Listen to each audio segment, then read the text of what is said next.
नमस्कार। सदीनामा रोजाना बुलेटिन पत्रिका की ओर से आप सभी का स्वागत है। मैं सुदेशना सामंत लेके आई हूं आज का संपादकीय प्रवासी हिंदी साहित्य की चुनौतियां, हमारे प्रवासी हिंदी साहित्यकार तेजेंद्र शर्मा जी की कलम से। तो आइए सुनते हैं आज का संपादकीय। प्रवासी साहित्य पहली पीढ़ी के प्रवासियों द्वारा रचा गया साहित्य ही हो सकता है। जो पीढ़ी प्रवास की पीड़ा सहती है, अपनी जड़ों से उखड़ने के दर्द महसूस करती है, नई जमीन पर अपने आप को जमाने की मेहनत करती है, उनकी जन्मभूमि के प्रति नॉस्टैल्जिया महसूस करती है और अंततः अपने अपनाए हुए देश की स्थितियों पर अपना साहित्य रचती है, उसी पीढ़ी को प्रवासी साहित्यकार कहलाने का हक है। ब्रिटेन, अमेरिका, कनाडा, यूरोप, खाड़ी देश, ऑस्ट्रेलिया या सिंगापुर आदि में भारत से जाकर बसे हिंदी के साहित्यकार हिंदी साहित्य के प्रवासी साहित्यकार हैं। मैंने पहले भी कहा है कि प्रवासी साहित्यकार के अनुभव का क्षेत्र 3 स्तरों पर काम करता है। पहली स्थिति होती है जब एक प्रवासी साहित्यकार अपने अपनाए हुए देश में अपनी जन्मभूमि को याद करता है, यानी कि नॉस्टैल्जिया से ग्रस्त साहित्य की रचना करता है। दूसरी सीढ़ी होती है जब प्रवासी साहित्यकार अपने अपनाए हुए देश को एक बाहरी व्यक्ति की तरह देखता है, जैसा कि निर्मल वर्मा और महेंद्र भल्ला ने किया। इसी स्थिति के दौरान लेखक अपने अपनाए हुए देश को एक बाहरी व्यक्ति के तौर पर देखता है और समझने का प्रयास करता है। तीसरी स्टेज सबसे महत्वपूर्ण होती है, जब प्रवासी अपने अपनाए हुए देश के समाज का हिस्सा बन जाता है और फिर उस समाज के बारे में ठीक वैसे ही लिखता है जैसे कि वहां का कोई भी स्थानीय लेखक लिखेगा। अधिकांश प्रवासी लेखक दूसरी स्टेज में ही अपना पूरा लेखनीय जीवन गुजार देते हैं। वे हमेशा भारत की रीति रिवाजों की तुलना अपने अपनाए हुए देश के सिस्टम से करते हैं और दोनों में से किसी एक को श्रेष्ठ साबित करने का प्रयास करते हैं। इस प्रकार के लेखन में ऐसे वाक्य अवश्य मिलेंगे। लंदन में भारत की तरह ऐसा नहीं करते। अमेरिका के कानून कुछ अलग किस्म के हैं। यहां तो सफाई वाली लेडी भी कार में बैठकर आती है। कनाडा में हर किस्म के काम का सम्मान होता है। यहां किसी काम को छोटा नहीं समझा जाता। लंदन की नेशनल हेल्थ स्कीम एक अनूठी स्कीम है। यानी कि हम अभी तक अपने अपनाए हुए समाज को समझने का प्रयास ही तो कर रहे हैं, बल्कि भारत में बैठे हिंदी पाठक को समझा भी रहे हैं कि ये लल्लू, तुम नहीं जानते हम किस सभ्य समाज का हिस्सा हैं। हम तुम्हारी तरह पिछड़े लोग नहीं रहे। मगर हमें ध्यान रखना होगा कि प्रवासी हिंदी साहित्य का स्वर्णकाल पिछले 20 वर्षों का ही है, जब ब्रिटेन, अमेरिका, कनाडा, यूरोप और खाड़ी देशों में एक साहित्यिक विस्फोट हुआ। इस काल में 2 तरह के हिंदी साहित्यकार सामने आए। एक तो वो जो प्रवासी बनने से पहले ही भारत में स्थापित लेखक बन चुके थे, जैसे कि उषा प्रियमवदा, ओमकार नाथ श्रीवास्तव, कीर्ति चौधरी, अचला शर्मा, गौतम सचदेव आदि। वैसे आप मेरा नाम भी इस सूची में डाल सकते हैं, ऐसा हमारे लेखक कहते हैं। और दूसरे वो जिन्होंने पहली बार कलम प्रवासी बनने के बाद ही उठाई। मैं जब 1998 में ब्रिटेन में बसने आया तो यहां किसी भी कथाकार को अपना कोई स्वतंत्र कहानी संग्रह या उपन्यास प्रकाशित होकर नहीं पाया था। ब्रिटेन में स्थापित साहित्यकारों में सत्येंद्र श्रीवास्तव का नाम सबसे ऊपर था। वे कैम्ब्रिज में पढ़ाते थे और मूलतः कवि थे। वैसे उनके बहुत से लेख भी प्रकाशित हुए, जो बाद में पुस्तक का रूप लेकर प्रकाशित किए गए। वैसे दिव्या माथुर, उषा राजे सक्सेना, कृष्ण कुमार, नरेश भारतीय, उषा वर्मा, मोहन राणा आदि खास सक्रिय थे। मगर मूलतः सभी कविता रच रहे थे।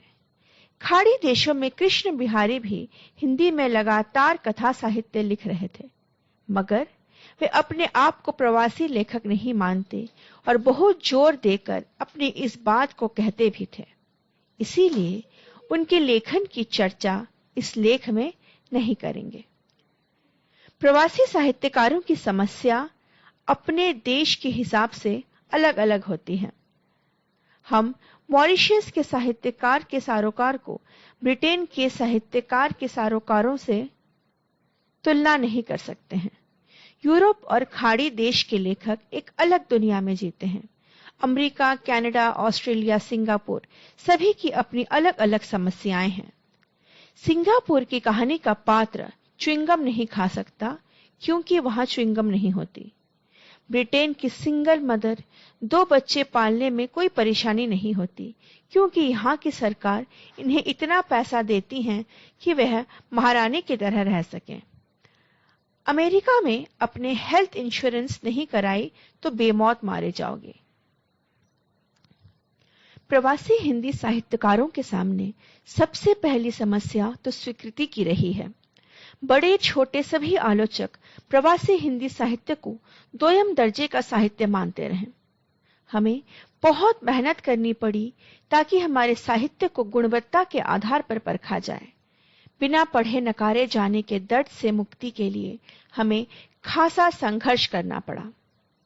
प्रवासी हिंदी साहित्य पर लिखने वालों में जमशेदपुर के विजय शर्मा, प्रोफेसर कमलेश कुमारी, कथाकार अजय नावरिया, डॉक्टर कमल किशोर गोयनका, हरीश नवल, साधना अग्रवाल आदि ने लगातार प्रवासी साहित्य पर लिखा है। भारत के कई विश्वविद्यालयों के पाठ्यक्रम में प्रवासी साहित्य को शामिल किया गया है, मगर उसे अभी भी रिजर्व कोटे वाले साहित्य माना जाता है। प्रवासी साहित्यकारों ने इस चुनौती से खासी हद तक मुक्ति पा ली है।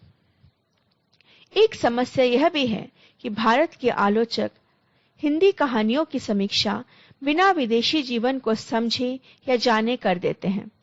ब्रिटेन के आम नागरिक पुलिस अफसर को उसकी गलती के लिए डांट भी लेता है, जबकि दिल्ली और हरियाणा में यह करना संभव नहीं है।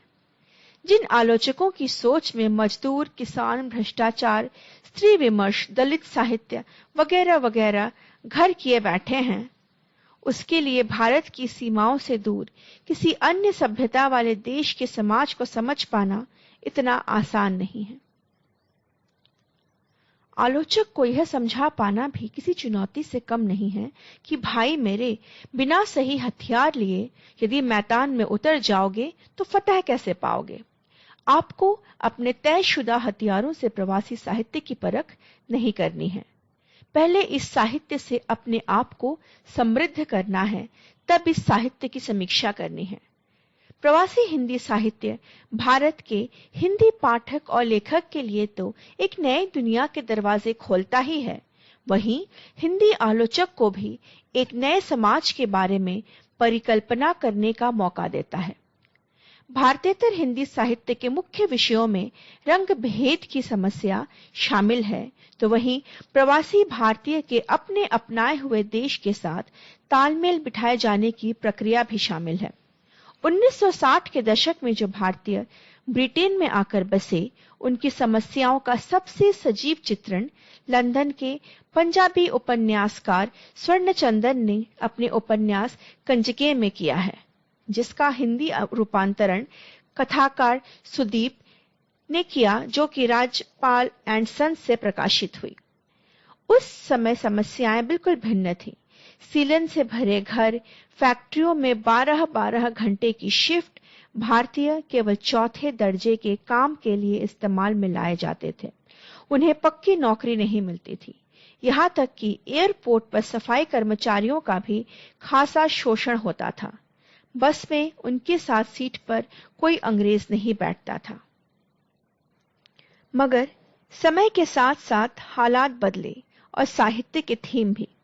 ज़किया ज़ुबैरी संभवतः एकमात्र ऐसी प्रवासी हिंदी लेखिका हैं जिन्होंने ब्रिटेन की राजनीति पर आधारित एक कहानी लिखी है, बेचारी इडियट। यानी कि भारतवंशी अब केवल ब्रिटेन की राजनीति में भाग नहीं लेने लगे हैं, बल्कि वहां से आकर बसे साहित्यकार अब यहाँ की राजनीति को केंद्र में रखकर एक साहित्य भी रचने लगे हैं।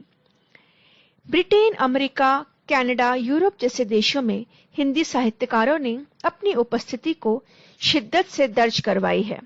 अमेरिका में सुषम वेदी, उषा प्रियमवदा, सुधा ओम ढिंगरा, सुदर्शन प्रियदर्शनी, अनिल प्रभा कुमार, उमेश अग्निहोत्री, पुष्पा सक्सेना, रेखा मैत्र, गुलशन मधुर जैसे नाम प्रतिष्ठित हैं। ब्रिटेन में गौतम सचदेव, सत्येंद्र श्रीवास्तव, नरेश भारतीय, नीना पॉल, जकिया जुबैरी, उषा राजे सक्सेना, दिव्या माथुर, संदीप नैयर, शैल अग्रवाल, उषा वर्मा, पद्मेश गुप्त, महेंद्र दवेसर, कृष्ण कुमार, अरुणा सबरवाल, जय वर्मा, शैल अग्रवाल सक्रिय साहित्य रच रहे हैं। यूरोप में अर्चना पेन्योली, पुष्पिता अवस्थी, सुरेश चंद्र शुक्ल, राकेश शंकर भारती भी लगातार लिख रहे हैं। प्रवासी हिंदी साहित्य के लिए सबसे बड़ी चुनौती अस्तित्व को बचाए रखने की है। मैं पहले ही कह चुका हूं कि प्रवासी हिंदी साहित्य पहली पीढ़ी द्वारा रचा गया साहित्य ही है। अमेरिका और ब्रिटेन के अधिकांश हिंदी लेखक 75 पार के शिखर पर हैं। महेंद्र दवेसर और कैलाश बुधवार जैसे लेखक तो 85 पार कर गए हैं। मगर जो नई पीढ़ी भारत से प्रवास करके विदेशों में आ रही है, उनमें से अधिकांश आईटी, डॉक्टरी, फार्मेसी और अकाउंट से जुड़े युवा हैं। ये लोग भारत में हिंदी नहीं पढ़ते तो लिखने का तो सवाल ही कहां खड़ा होता है। पश्चिमी देशों में प्रवासी हिंदी साहित्य का भविष्य अनिश्चित महसूस होता है, क्योंकि इसके अस्तित्व को सबसे बड़ा खतरा भारत से है। जैसा माल भारत से प्रवास करेगा, वैसा ही बनेगा भविष्य का प्रवासी हिंदी साहित्य। यह था आज का संपादकीय। अगली बार फिर उपस्थित होंगी एक नए संपादकीय के साथ। तब तक आशा करती हूं आप सभी कुशल रहें, स्वस्थ रहें, सुरक्षित रहें। धन्यवाद। सुनकर देखो, सुनकर देखो, सुनकर देखो जी। ममता राहुल मोदी बोले, लिखे जितेंद्र जी।